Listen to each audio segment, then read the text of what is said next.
Doutor Dilema. Bruna, hoje vou contar para vocês a história da minha paciente Bruna. Bruna faz terapia comigo há 3 anos e, no meu entender, está progredindo bastante. Ela é casada com Luiz, prodígio executivo no ramo de propaganda. Aliás, ela o conheceu justamente na empresa onde ela fazia estágio, a RTR Comunicações. Ele era seu chefe direto e os flertes surgiram logo na primeira semana que ela entrou na empresa. A outra personagem da história da Bruna é a Suzy, sua amiga e colega na agência de propaganda que elas trabalham, a DP20. Suzy também é minha paciente, indicação da própria Bruna. Ela, no meu parecer, também está evoluindo com suas questões aqui no meu consultório. Acontece que, recentemente, descobri que Suzy é amante de Luiz. Ela sempre falou que tinha um amante, um tal Flávio.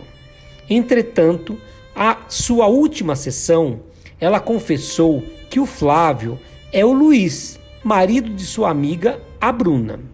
Fiquei perturbado com a informação.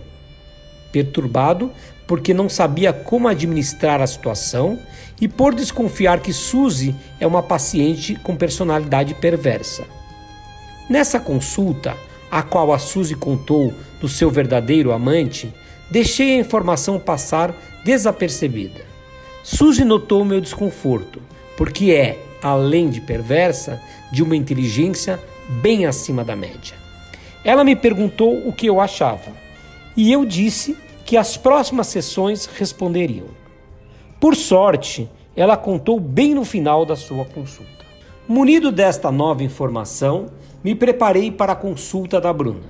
Bruna entrou na sala feliz, bem feliz. Aliás, ainda em pé, me contou que seu marido a convidara para passar 10 dias em Paris, na Semana Santa. Disse que seria uma nova lua de mel, a segunda lua de mel. Gelei, porque Suzy me comentara 3 semanas atrás que iria com seu amante, o Flávio, que agora sei que é o Luiz, para Paris, na mesma época que Bruna acabara de contar. Pedi que Bruna se sentasse. Ela estava eufórica. Logo que se sentou, continuou com a história da viagem. Disse que Luiz primeiro havia programado ir sozinho a Paris. Ele tinha um congresso na Cidade das Luzes. Todavia, como o casal fazia 10 anos de casado, Luiz resolveu emendar a segunda lua de mel para depois do congresso. Bruna contou que não visitava Paris há anos e só de pensar nos dias e noites de amor que teria com seu marido a deixava apaixonada. Fiquei desolado pela moça.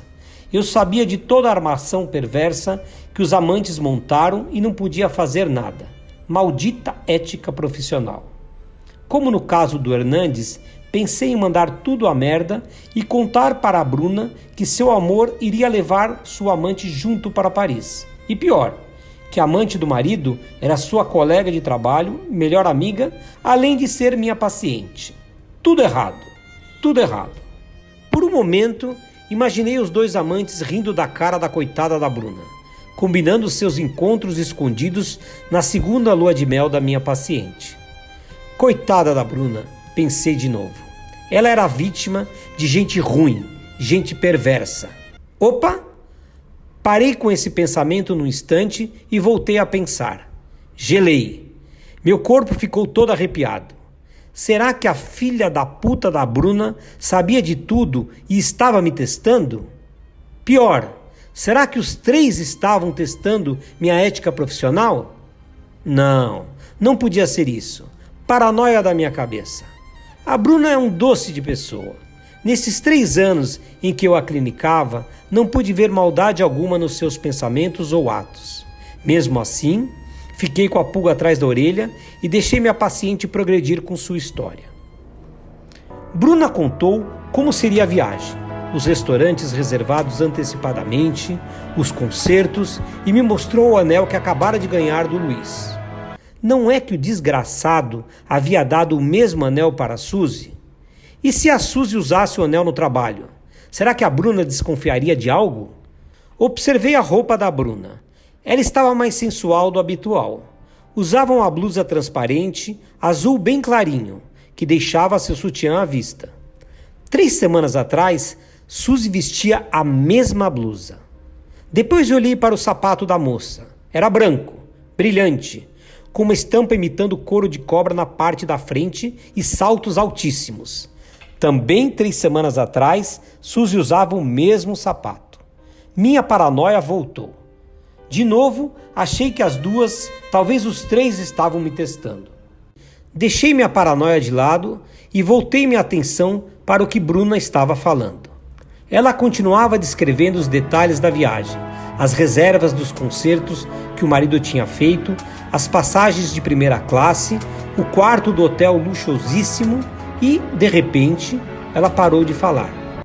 Pegou um lenço de papel e assoou o nariz, que simulava choro. Olhei para ela, perguntei se havia acontecido algo. Ela disse que sim, que encontrara, junto com todas as coisas da viagem, uma outra passagem, de business, da mesma companhia aérea, também para Paris, mas a data era um dia antes do embarque deles. Estava em nome da Suzy. Perguntou, sem pestanejar, se eu sabia que os 2 eram amantes. Ia gaguejar. Interrompi minha fala antes que ela saísse cortada. Falei a ela que mesmo que soubesse, não poderia contar nada. Era sigilo de consultório. Ela começou a chorar para valer. Gritava como uma desesperada e dizia que todos estavam a traindo. Seu marido, sua amiga e até seu psicanalista. Ela repetia as mesmas palavras como um mantra. Toda a vizinhança já tinha ouvido que eu estava traindo minha paciente. Uma catástrofe. Minha reputação estava indo ladeira abaixo. Tentei acalmá-la. Entretanto, não tinha viva alma que fazia a mulher parar de berrar, aos prantos. Até que eu perdi a paciência e gritei: Bruna, pelo amor de Deus, cala a boca! Ela parou na hora. Continuei num tom severo, porém mais baixo. Disse que ela estava paranoica. Falei que a passagem aérea podia ser simplesmente um favor do seu marido para sua amiga. Talvez ele comprara para todos terem um desconto. Disse que eu não sabia de nada. Então, Bruna parou com o choro. Pegou mais 2 lenços de papel, com um assoou o nariz, com o outro limpou as lágrimas. E disse na maior calma do mundo: Doutor Dilema, o senhor é um grande mentiroso. Ontem mesmo eu liguei para a Suzy e contei que soubera do romance dos 2 através do senhor. Puro blefe. Disse que eu havia pressionado o senhor na minha sessão passada e o senhor acabou confessando que sabia da relação dos 2. Sabe o que a Suzy falou? Não sabe? Eu estava estático. Minha respiração congelara. Nem sei como meu sangue estava oxigenando. Ela voltou a falar. Ela disse que sabia que um dia o senhor iria abrir o bico. Também disse que nunca, em hipótese alguma, o senhor devia ter aceitado as 2 como pacientes, muito menos durante o mesmo período. O que me diz, Dr. Dilema? O que me diz? Suas palavras de desafio chegaram em mim como uma flecha envenenada com curare. Não sabia o que responder. Tinha dúvida se ela estava ou não blefando para mim. Voltei minha atenção para o meu pensamento. Nele, concordei com ela sobre atender 2 amigas na mesma época e concordei que eu estava sendo antiético. Lembrei da frase de um empreiteiro amigo meu. Sabe quando devemos temer o mar? Quando nos sentimos seguros navegando nele. Exatamente isso havia acontecido comigo. Eu, depois de anos e anos de clínica, me sentia seguro para tomar qualquer decisão fora dos protocolos aprendidos na época de estudo. E naquele momento eu me sentia culpado e acuado. Não sabia o que responder. Quando eu ia falar algo, dar alguma desculpa esfarrapada, Bruna voltou a chorar.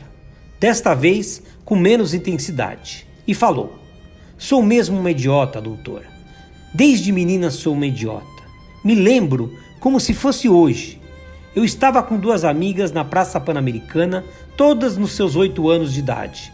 Nosso contentamento era porque, pela primeira vez, nossas mães haviam nos deixado sair sozinhas. Nós três fomos para a melhor sorveteria da região. Adorávamos o sorvete de creme com Nutella do local. Ao entrar, vi meu pai no fundo da sorveteria, sentado de costas com outra mulher, de mãos dadas. Não era minha mãe. E apesar de estar de costas, eu tinha certeza que era meu pai. Ele levantou uma das mãos da moça e a beijou. Beijou de um jeito tão cavalheiro, doutor, tão amoroso. Nunca tinha visto ele fazer o mesmo com minha mãe. Na hora tive náuseas. Comecei a tremer toda. Minhas pernas bambearam, só não caí porque minhas amigas me sustentaram em seus braços. Preocupadas com meu estado, elas me sentaram na cadeira mais próxima e pediram água. Tomei 2 goles. Disse que precisava ir para casa, pois não me sentia bem. Elas nem pestanejaram. Me levaram para casa de táxi e ficaram comigo até meu tremor passar. Foram umas fofas. Desde aquele dia, minha relação com meu pai foi decaindo até o vale das emoções nos separar de vez.